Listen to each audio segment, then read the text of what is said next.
क्रोध की दवा। किसी एक गांव में एक महिला रहा करती थी। वो स्वभाव से बहुत बहुत गुस्से वाली थी। गुस्सा उसकी नाक पर बैठा रहता था। छोटी छोटी बात पर वो तुनक जाती और लोगों को भला बुरा कह देती।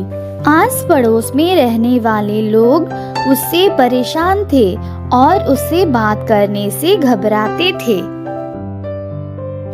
घर कैसे अछूता रहता, उसका गुस्सा घर पर कलह का कारण बन चुका था। उस स्त्री को एहसास था कि गुस्सा उसके लिए परेशानी का कारण हो रहा है। अक्सर गुस्सा उतरने के बाद वो पछतावे की आग में जला करती थी, लेकिन गुस्सा नियंत्रण के बाहर होने के कारण स्वयं को लाचार पाती। एक दिन गांव में एक महात्मा पधारे। उनकी कीर्ति जब स्त्री के कानों तक पहुंची तो उसने निश्चय किया कि वो महात्मा जी से मिलकर अपने गुस्से को दूर करने का उपाय पूछेगी। वो महात्मा से मिलने पहुंची और प्रणाम कर बोली, गुरुवर, मैं अपने गुस्से से परेशान हूँ। गुस्से पर काबू ही नहीं रख पाती।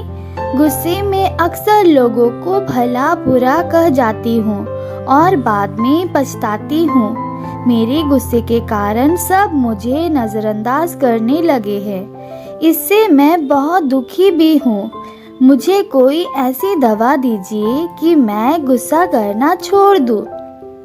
महात्मा ने उसे एक शीशी दी और बोले, पुत्री, इस शीशी में क्रोध दूर करने की दवा है।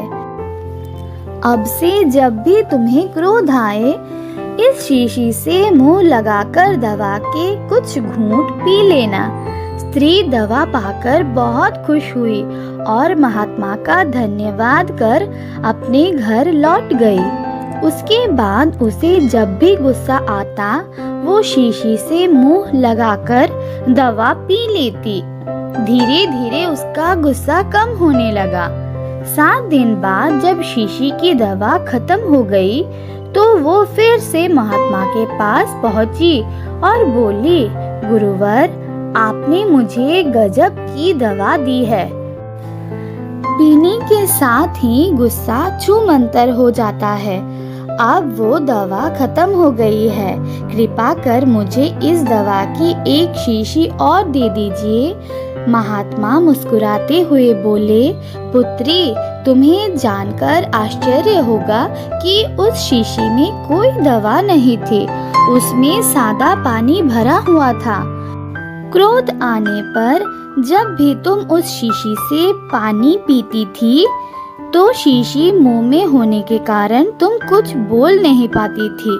क्रोध दूर करने का उपाय बस अपना मुंह बंद कर लेना है। अब से यही किया करो।